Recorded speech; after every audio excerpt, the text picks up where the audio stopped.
Para sahabat, pagi ini saya melanjutkan kembali bicara ilmu pemerintahan dengan tema tidak mengetahui apa yang diketahui atau ilmu yang tidak berilmu. Orang menggeluti ilmu tetapi sebenarnya tidak berilmu. Ada dua hal yang melandasi tema ini. Yang pertama adalah critical overview, penglihatan secara kritis terhadap ilmu pemerintahan selama ini, dan itu sebenarnya sudah dilakukan sejak tahun 80-an oleh misalnya Profesor Mulyarto yang mengkritik habis-habisan tentang ilmu pemerintahan yang bercorak administratif, yang lebih banyak mekanik, robotik, melestarikan status quo. Dan karena itu beliau merekomendasikan supaya ilmu pemerintahan itu berorientasi pada ilmu politik, sehingga para sarjana ilmu pemerintahan itu mempunyai kemampuan yang lebih analitik, open-ended, developmental. Itu saran dari beliau.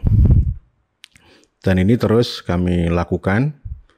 Hari kemarin kami menantang arus utama ilmu pemerintahan, yang pada intinya ilmu pemerintahan itu mempunyai 4 mazhab utama. Ada administrasi pemerintahan, tata kelola pemerintahan, manajemen pemerintahan, teknologi pemerintahan ini.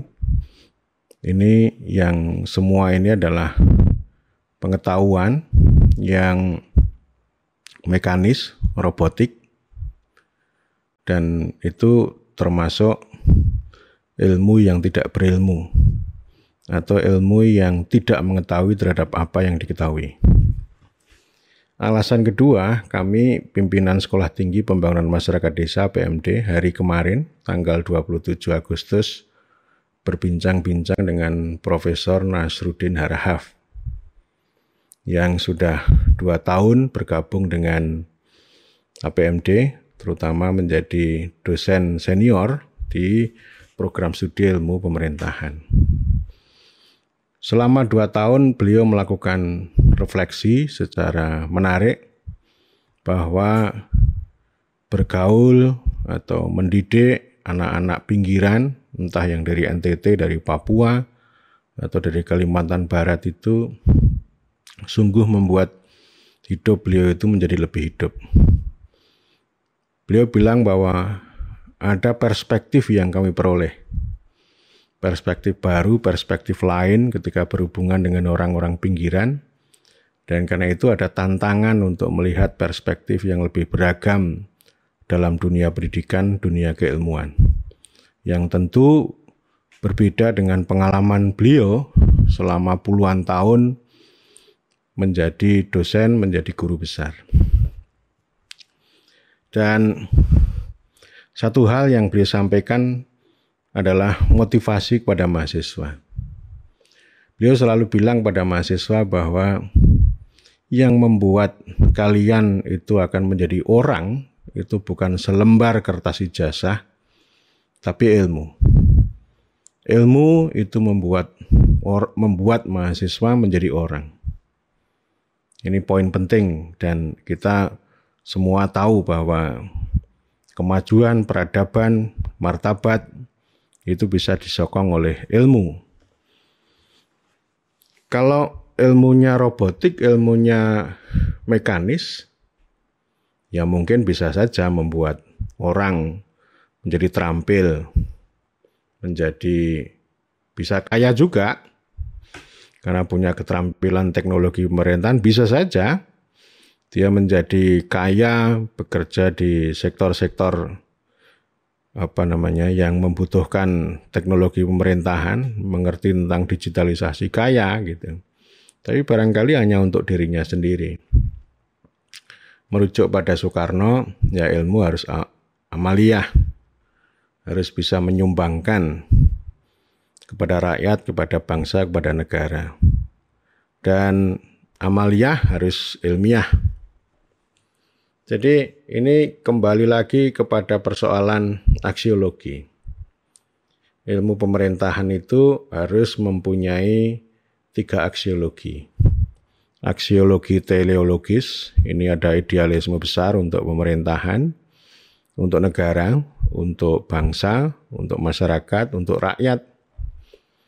Harus punya gagasan itu, bukan pada posisi justru ilmu pemerintahan itu ingin membuat pemerintahan itu seperti industri, pemerintahan seperti pasar yang jauh dari prinsip-prinsip konstitusi, prinsip kedaulatan rakyat, dan seterusnya. Yang kedua, harus punya aksiologi secara intelektual. Mempengaruhi, mencerahkan. Bukan tukang ya. Kalau teknologi pemerintahan itu kan membuat tukang. Ilmu pertukangan itu berguna ya di dunia pertukangan, di dunia yang sangat teknis. Tetapi kalau ilmu dibuat pertukangan, itu akan menjadi rendah martabatnya. Dia tidak akan memanusiakan manusia, dia tidak akan mencerahkan pemerintahan, tidak akan membawa perubahan yang lebih besar. Yang ketiga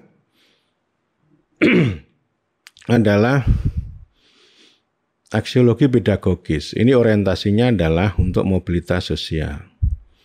Misalnya menciptakan lulusan-lulusan yang istilah saya tidak hanya lolos dengan maklum tapi lulus. Lulus itu adalah yang sukses dan selamat, selamat yang sukses. Ya bisa bekerja lah. Gitu. Tapi bukan hanya bekerja secara robotik tentu, tidak hanya bekerja untuk dirinya sendiri, memperkaya dirinya sendiri, tetapi juga harus kembali ke tujuan atau aksiologi yang pertama dan kedua. Tidak hanya menjadi spesialis, tapi harus menjadi generalis misalnya. Tidak hanya menjadi robot, tapi harus reflektif.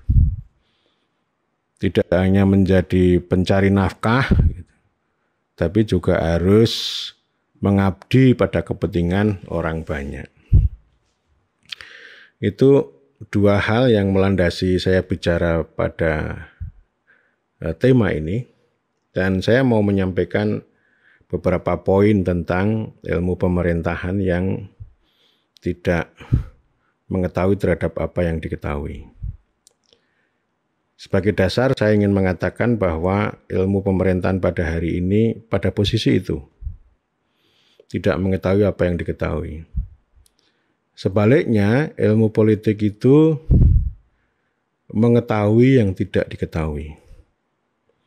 Misalnya berbicara tentang politik di balik reformasi, politik di balik kebijakan. Artinya yang diketahui itu tidak hanya yang dilihat. Yang diketahui itu tidak hanya yang ada di permukaan, tapi yang lebih dalam. Ini seperti obrolan orang Minang di Lapau. Orang Minang di Lapau itu kalau siang melihat pemerintah, kalau malam membicarakan pemerintah. Sehingga kalau peneliti hanya bekerja di siang hari di kantor-kantor pemerintah, itu hanya bisa melihat. Tapi tidak bisa menemukan, tidak bisa memperoleh terhadap apa yang dibicarakan oleh banyak orang di malam hari di Lapau atau di warung. Dan ini pengalaman yang luar biasa. Ketika saya penelitian di Jembrana, itu persis. Kalau siang saya hanya memperoleh cerita, memperoleh data yang normatif, apa yang artifisial. Tetapi di malam hari saya bisa berdiskusi dengan banyak orang, ternyata ada pengetahuan, ada cerita, ada narasi, ada artikulasi yang begitu kaya, begitu dalam, muncul dari banyak aktor yang begitu beragam. Ini contoh, karena itu kalau meneliti jangan hanya siang hari, tetapi juga malam hari. Karena biasanya malam hari itu ada cerita tentang informal politics, politik informal yang itu dilakukan oleh banyak orang dan itu tidak bisa dilihat dengan mata telanjang, tapi harus ditelusuri dengan lebih baik. Kita berharap ilmu pemerintahan harus reform, harus berubah. menjadi ilmu yang mengetahui terhadap apa yang diketahui. Ilmu yang berilmu, termasuk para sarjana. Para sarjana ilmu pemerintahan memang tidak harus menjadi ilmuwan. Tetapi apapun profesinya harus berilmu. Jadi pemerintah juga harus berilmu, jadi birokrat juga harus berilmu, jadi aktivis juga tentu harus berilmu. Berilmunya yang beramaliyah, berilmu, beramal, beramal, berilmu. Itu prinsip dalam ilmu itu begitu. Kenapa ada ontologi, epistemologi, dan aksiologi itu arahnya untuk ke sana. Ada beberapa poin tentang kondisi ilmu pemerintahan pada hari ini yang tidak mengetahui terhadap apa yang diketahui. Yang pertama, reduksi. Menyederhanakan atau memotong, bahkan mendistorsi. Misalnya bicara metodologi itu disempitkan menjadi metode. Bicara pemerintahan direduksi menjadi administrasi, menjadi manajemen dan teknologi. Ya, teknologi itu kan sebenarnya hanya alat sebenarnya. Kalau saya sering menggambarkan ya proses pemerintahan itu proses politik, hukum, administrasi yang didukung teknik dan teknologi. Teknologi itu membuat manusia hidup lebih mudah. Tetapi ketika teknologi berinteraksi dengan birokrasi, dengan teknokrasi, maka ya teknologi menjadi teknokrasi. Seperti misalnya digital government. Digital itu penting. Saya juga pemangsa digital. Saya manfaatkan digital itu sebagai perangkat untuk membantu, memudahkan saya. Tetapi kalau ini bicara tentang digital government, ya, maka ada proses reduksi yang luar biasa. Orang hanya berpikir tentang digital. Ini yang kemudian akan menciptakan dehumanisasi. Bahwa digitalisasi itu lalu menjadi teknokrasi yang mengendalikan pemerintahan dan sekaligus mengendalikan manusia. Itu namanya teknokrasi. Ya, jadi kedaulatan rakyat itu direduksi menjadi teknokrasi. Sama juga ketika orang bicara governance direduksi menjadi tata kelola. Dan akhirnya nanti dampak panjangnya adalah distorsi, mendistorsi banyak hal. Yang sebenarnya politik mendahului teknik, tapi karena reduksi dan distorsi, lalu teknik itu mendahului politik. Yang politik jadi teknik, yang pemerintahan jadi administrasi, yang hukum malah jadi politik. Itu salah kaprah jungkir balik. Itu karena berawal dari semuanya direduksi. Jadi critical overview terhadap ilmu pemerintahan ini ciri khas pertama. Banyak hal. Itu hanya sebagai contoh. Sama juga ketika orang bicara tentang empowerment yang seharusnya dimaknai sebagai pemberkuasaan tapi direduksi menjadi pemberdayaan. Itu namanya tidak duduk namanya.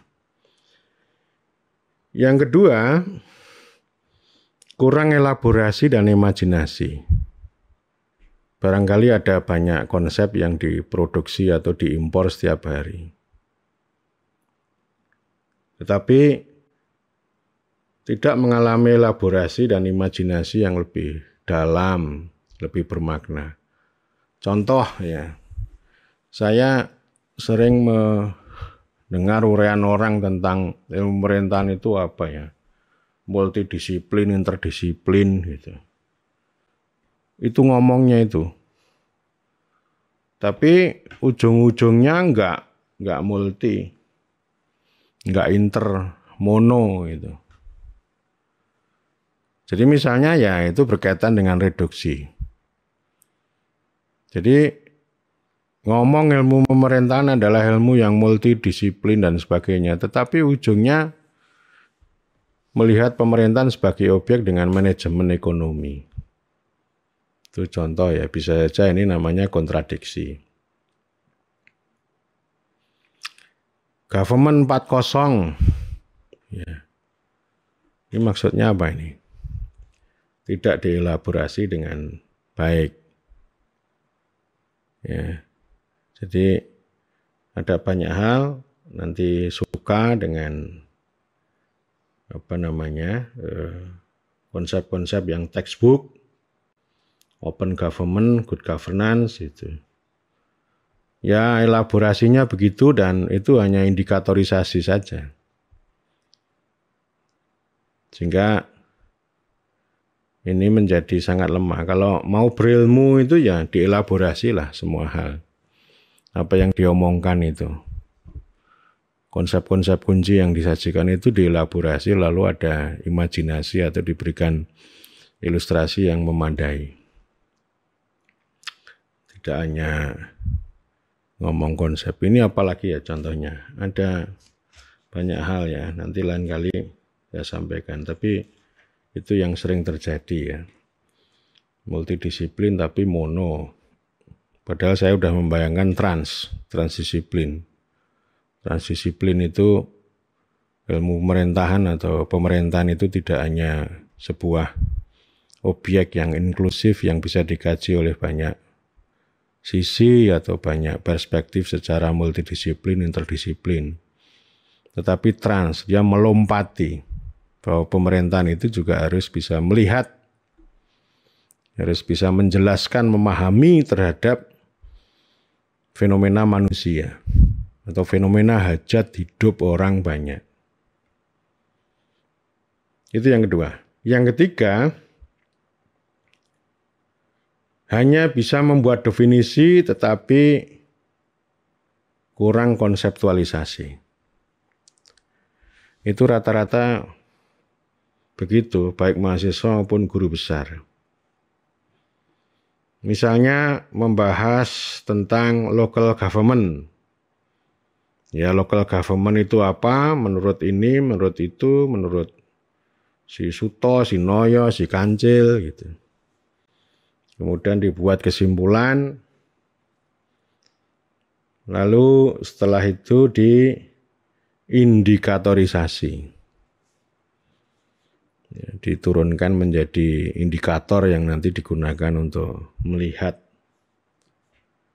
Ya, jadi konseptualisasinya sebatas indikatorisasi itu. Bukan sebagai proses untuk merajut antar konsep. Sebagai contoh misalnya studi tentang peran pemerintah daerah. Ya nanti hanya didefinisikan aja pemerintah daerah apa, lalu peran strategi itu didefinisikan, dibuat indikator. Tetapi tidak ada perspektif untuk mengkonseptualisasikan. Jadi kekurangan grand teori untuk melihat itu. Misalnya hubungan antara negara dan desa, hubungan antara pemerintah daerah dengan desa. Ya didefinisikan itu, desa itu apa, pemerintah daerah apa, hubungan itu apa gitu. Ya itu biasa yang lazim begitu. Tapi sebenarnya ada banyak perspektif untuk membantu konseptualisasi. Misalnya menggunakan konsep dominasi, model Marxis misalnya, itu dielaborasi. Jangan-jangan ini tidak relevan misalnya. Bisa dikritik lalu tidak relevan. Bisa saja menggunakan juga konsep patrimonialisme Weber misalnya. Misalnya ini menyoroti hubungan patron klien antara bupati dengan kepala desa misalnya. Nah, itu namanya konseptualisasi begitu. Jadi tidak hanya, dan nanti bisa dielaborasi mengapa sih kok ada patrimonialisme misalnya. Mengapa yang pertama juga ada dominasi? Tapi ini pilihan-pilihan. Kita mengambil posisi, konseptualisasi mengambil posisi. Oh, ada yang Marxis, ada yang Weberian. Oh, yang tiga bisa pakai yang namanya model hegemoni misalnya. Ini dengan budaya misalnya. Dengan artinya bukan dengan dominasi, bukan dengan represi misalnya. Tapi dengan model-model budaya, pengetahuan, sama-sama untuk menundukkan desa, tapi dengan pengetahuan misalnya. Yang keempat, bisa juga dengan model atau perspektif governmentality. Ya, artinya ini lebih menyoroti bagaimana rasionalitas atau penggunaan pengetahuan, teknik, data, atau teknologi pemerintahan itu sebagai teknologi kekuasaan untuk menjinakkan, mengendalikan, dan seterusnya gitu ya. Dan governmentality juga berguna untuk menelusuri kontradiksi. Entah kontradiksi kebijakan, kontradiksi regulasi. Ada banyak hal yang bisa kita ungkap ketika konsep atau perspektif yang longgar ini lalu bertemu dengan praktek ya, diskursif. Praktek yang diomongkan, omongan yang dipraktekkan itu ditemukan di lapangan. Sehingga lalu penting untuk melihat penelitian itu tidak hanya objektif berdasarkan indikator yang sudah disusun secara deduktif. Ya, lalu ini katanya empirisme berdasarkan pengalaman empiris, tapi direduksi menjadi realitas naif. Realitasnya hanya dikerangkai dengan angket, dengan kuesioner yang sudah diindikatorisasi secara deduktif. Tapi diskursus, praktek diskursif itu muncul di lapangan. Dan itu hal yang biasa, manusia itu sebagai subjek, pasti dia akan banyak berbicara. Dan itulah kita bisa memetakan lalu melakukan interpretasi atas suara-suara lokal yang berkembang. Entah yang mendukung atau menolak atau mensiasati. Kan begitu. Kalau misalnya ada 75 kepala desa kan bisa saja berbeda-beda. Jadi konseptualisasinya masih sangat minim ini.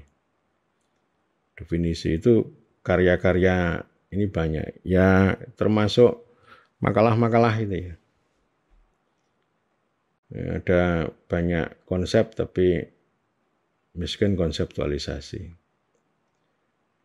Berilmu, ada ilmu tapi tidak berilmu. Ada organisasi tapi tidak berorganisasi.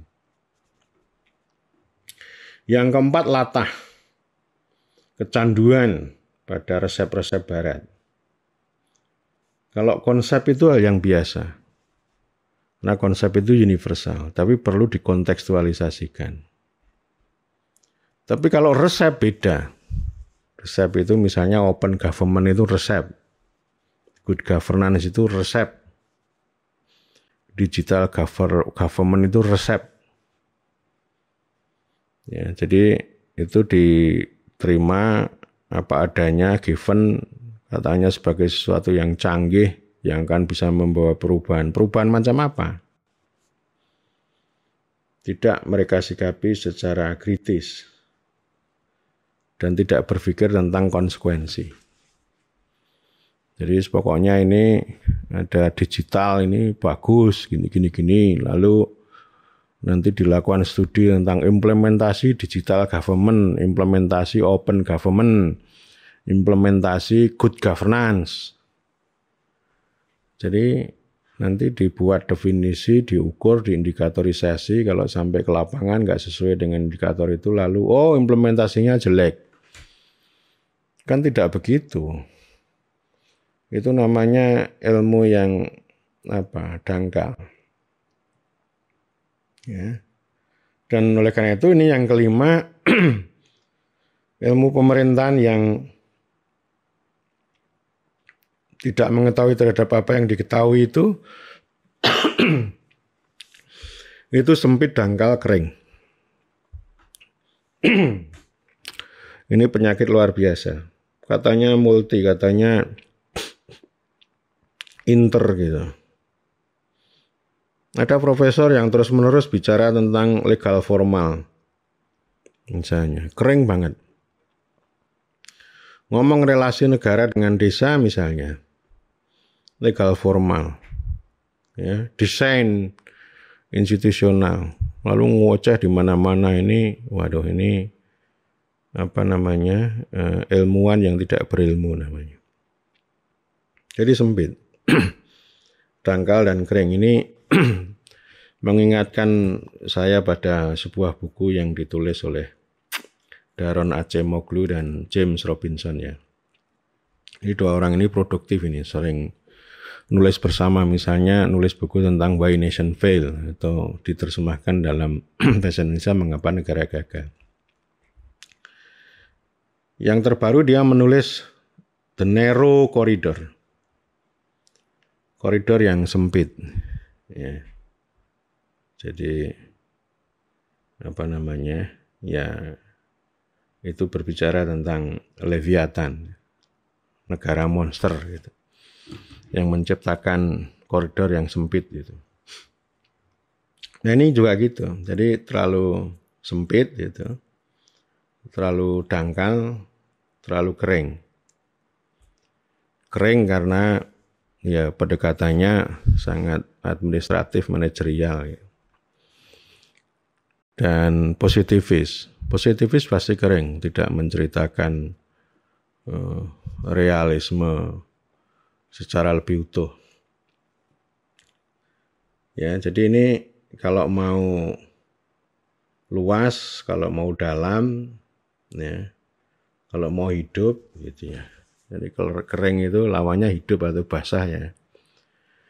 Sosiologi bukan berarti kita lalu berbicara sosiologi pemerintahan enggak, tetapi metodologi epistemologi sosiologi itu, bagaimana dia berteori itu penting untuk kita pelajari. Jadi ilmu pemerintahan itu penting untuk belajar pada 3 ilmu. Ya, sosiologi, antropologi, ilmu politik. Dengan kita memiliki epistemologi sosiologi, maka kita bisa punya kekuatan perspektif atau kekuatan cara pandang yang luas. Melihat pemerintahan tidak hanya di kantor, tidak hanya di ruang-ruang administrasi manajerial. Membahasakan fenomena pemerintahan itu tidak hanya hubungan secara instansional misalnya, atau secara mekanik antara pemerintah dengan yang non-pemerintah. Tapi penting juga untuk melihat aspek hajat hidup orang banyak. Contohnya, ada air, ada hutan, masih banyak lagi. Dan sosiologi memberikan pelajaran pada kita untuk membuat abstraksi terhadap apa yang dilihat. Jadi kekuatannya pada teorisasi ini. Abstraksi, teorisasi, konseptualisasi. Sehingga memang sebelum mahasiswa belajar tentang dasar-dasar pemerintahan atau mengerti pemerintahan itu penting juga untuk melihat sosiologi, teori sosial. Mengerti tentang konteks sosiologis yang pertama, yang kedua tentang teorisasi yang dimiliki oleh sosiologi. Dan yang tidak kalah penting supaya kita itu tidak antisosial. Jadi jangan sampai kita bicara pemerintahan tapi memisahkan diri dari fakta sosiologis. Bicara desa misalnya direduksi secara legal formal, secara administratif menjadi manajemen administrasi pemerintahan. Sengaja untuk menyingkirkan desa itu sebagai fakta sosiologis. Ya, sosiologi sama pemerintahan itu penting karena sosiologi bisa jadi perspektif gitu. Dan sosiologi juga mengajarkan pada kita tentang manusia yang bermasyarakat. Ketika masyarakat bertransformasi menjadi pemerintahan, maka dia tidak bisa meninggalkan masyarakat, tidak meninggalkan fakta sosiologis. Pemerintahan dengan pintu masuk politik itu pasti akan ada proses governing terhadap ekonomi, terhadap kehidupan sosial. Jadi mempelajari juga tentang makroekonomi dan makro sosial. Jadi contohnya begitu ya. Jadi pemerintahan bisa dibentuk secara sosiologis gitu. Tapi pemerintahan sebagai perspektif juga bisa melihat fakta sosiologis. Tapi yang mau saya katakan pada poin ini, kita perlu belajar tentang bagaimana sosiologi itu bermetodologi.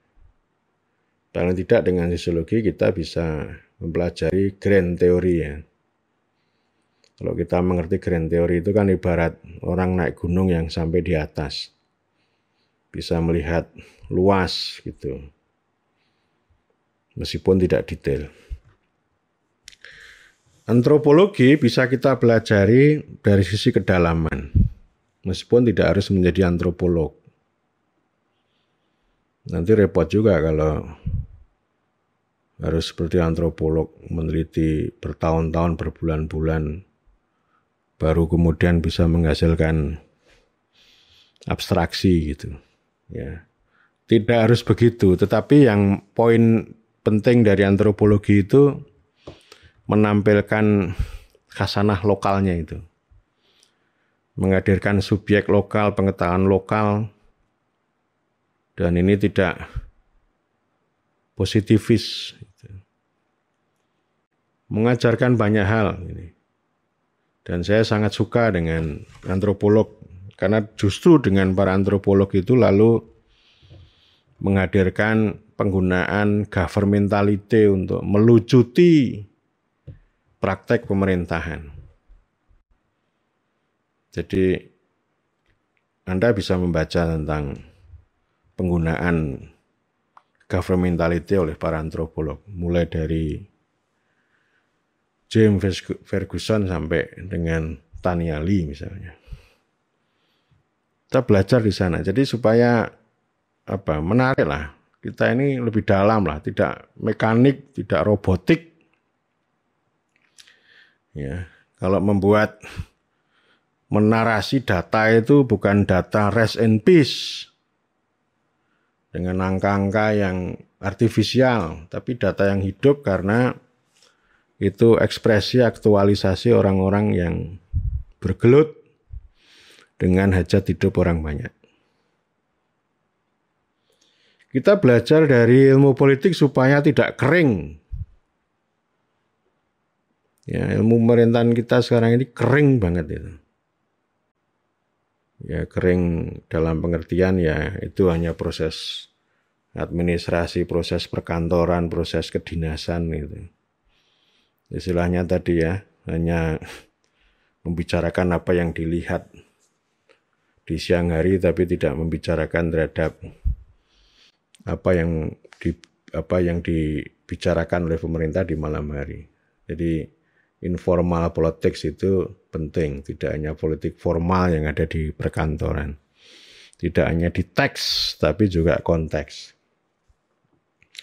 Ilmu politik antara lain mengajarkan tentang metodologi analisis kontekstualisme. Menarik ini. Kontekstualisme itu tidak hanya positivisme yang dengan deduktif indikatorisasi, generalisasi yang selama ini menjadi candu bagi ilmu pemerintahan. Dan juga bukan yang terlalu interpretif ala postmodernisme atau ala fenomenologi, tapi menjadi jalan tengah. Artinya maksudnya bukan eksplanasi berbasis variabel seperti dalam positivisme, tapi eksplanasi yang mekanisme based explanation atau eksplanasi berbasis mekanisme. Jadi kejadian A akan diikuti B gitu. Jadi konteks, misalnya begini, kalimat kontekstual. Bupati Sutonoyo melakukan reformasi pemerintahan daerah ketika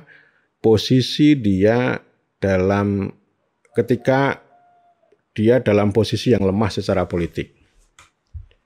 Misalnya begitu. Jadi itu kalimat yang kontekstual. Ya. Nanti akan saya dalami lagi nih metodologi kontekstual ini. Kontekstual itu juga penting untuk melihat supaya tidak hitam putih. Misalnya hitam putih, ketika orang datang ke daerah itu mengatakan, oh bupati ini predator, bupati ini oligarki, bupati ini elite capture misalnya. Itu kalau orang sudah pendekatannya kriminalisasi begitu, kemana-mana nggak akan berubah. Itu jadi kacamata kuda terus gitu ya. Itu model positivisme yang lain juga itu ya. Dan kalau model begitu ya sebenarnya nggak diteliti pun orang udah tahu. Oh ini predator udah tahu juga. Lalu kalau sudah meneliti menemukannya itu what next? Gitu ya. Jadi apa selanjutnya? Kan hanya bisa menyampaikan predator itu. Mungkin ini informasi ya. Informasi tentang fakta di lapangan begitu. Tetapi kan orang itu, peneliti itu kan tidak hanya ngomong tentang eksplanasi, interpretasi, tapi juga berpikir preskripsi. Karena preskripsi itu untuk aksiologi. Jadi artinya kalau orang hanya meneliti begitu terus, maka dia tidak menyumbangkan apapun untuk perubahan. Jadi malah justru mengawetkan status quo yang semacam itu. Ya. Di sisi lain, orang yang administrasi pemerintahan, manajemen pemerintahan atau kaum profesional itu suka dengan inovasi, best practice gitu-gitu. Jadi kalau dengan anugerah good governance, anti korupsi itu suka, indeks-indeks itu suka ini. Ini kan dua kubu gitu ya. Ya. Nah kan nggak bisa begitu, makanya kan kalau kita ngomong tentang entitas ya, entah entitas desa, entitas daerah itu kan tidak bisa dengan hitam putih, tidak bisa serta-merta dengan kabar baik, kabar buruk, tetapi ada dinamika yang kontekstual. Ya. Contohnya misalnya seorang bupati yang posisinya lemah, lalu dia melakukan reform. Setelah reform dia malah justru menjadi kuat. Setelah kuat, hampir nggak ada yang mengontrol. Ya, nggak ada kontrol dari manapun, semuanya tunduk. Dari situ bupati melakukan korupsi. Ketika melakukan korupsi, baru orang bergelora, bergerak lagi melakukan perlawanan. Dan kemudian bupatinya runtuh, reformasinya runtuh. Ini kan dinamis ini, kontekstual lah gitu. Jadi ini penting, jadi tidak hanya semata-mata hanya pada satu titik. Orang penelitian itu kan bisa saja antara apa yang direncanakan dengan yang pulang itu kan bisa berbeda. Ya, seperti misalnya dulu Hans Santloop meneliti desa, berangkat membawa proposal tentang antropologi ekonomi, tapi setelah di lapangan pulang membawa antropologi politik. Ini contoh ya. Itu yang biasa itu namanya kontekstual. Jadi hidup gitu ya. Konteks itu hidup. Dan ini satu metodologi yang penting untuk dipelajari oleh ilmu pemerintahan ya. Mudah-mudahan. Jadi tiga ilmu itu kita harus jangan dipersempit menjadi sangat ilmu pertukangan, ilmu perkantoran. Nanti secara keilmuan tidak berilmu kita. Dan kalau tidak berilmu ya kita tidak akan mencerahkan. Maknanya begitu, ilmu itu tidak hanya keterampilan pertukangan gitu. Karena orang itu nggak sadar bahwa pertukangan itu ya akan mereduksi manusia. Ya, katanya memanusiakan manusia, mau membuat manusia hidup sejahtera, bahagia gitu. Tapi kok pendekatannya mekanis. Ya itu namanya reduksi dan distorsi itu namanya. Kemudian yang ke-6 ini melanjutkan yang kelima ya, pendangkalan tugas-tugas metodologis dan penalaran. Nalar dan epistemologi metodologinya sangat dangkal. Ya, misalnya suka bicara etika pemerintahan, hukum pemerintahan, kepemimpinan pemerintahan, komunikasi pemerintahan. Kok tidak mengambil politik pemerintahan misalnya? Ini anti politik namanya. Dan penalarannya jadi lemah kalau meninggalkan politik. Ini secara metodologi begitu.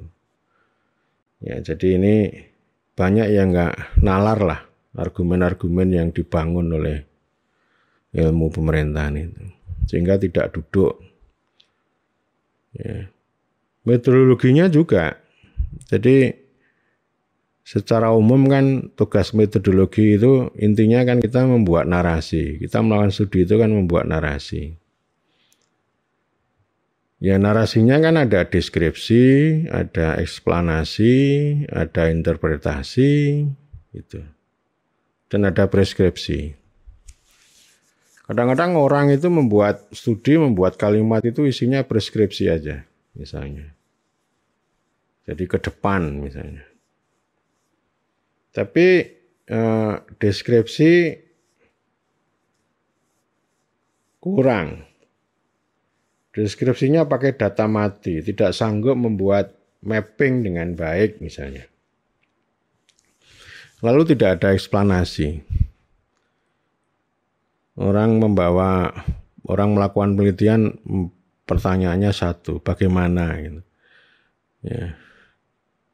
Bagaimana efektivitas, bagaimana kinerja, bagaimana strategi, bagaimana peran misalnya.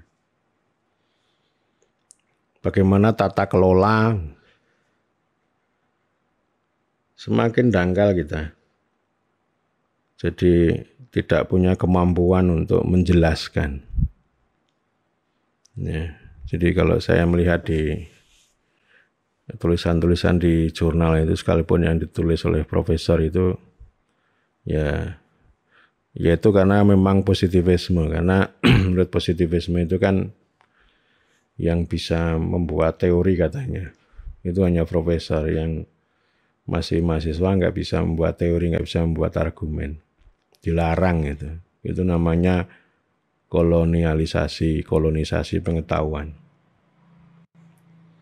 Interpretasi juga kurang ya. Jadi kita nggak boleh membuat interpretasi atau mengkonstruksi. Jadi kita hanya boleh menguji teori yang sudah ada. Tugas-tugas metodologis ini kan banyak ya. Jadi sehingga orang itu apa yang dikatakan, apa yang ditulis, ya, apa yang dia ketahui itu sebenarnya dia tidak tahu. Itu serius itu, ya. Kalau disadari ya. Termasuk konsekuensi-konsekuensi yang muncul dari apa yang resep tadi ya. Ya. Orang kan pengetahuannya masih dangkal, tidak mengerti teknologi kekuasaan misalnya. Ya, jadi nggak nyadar bahwa apa yang dipelajari itu adalah teknologi kekuasaan yang sebenarnya melemahkan pemerintah. Orang kan nggak ini. Itu karena itu tadi ya. Karena antara lain juga karena epistemologi, metodologinya lemah. Saya kira begitu ya. Ini terus menerus kita gempur. Ini bagian dari mencerahkan, tapi bukan berarti kita hanya punya ilmu bongkar, kita punya ilmu pasang juga. Ya, terima kasih.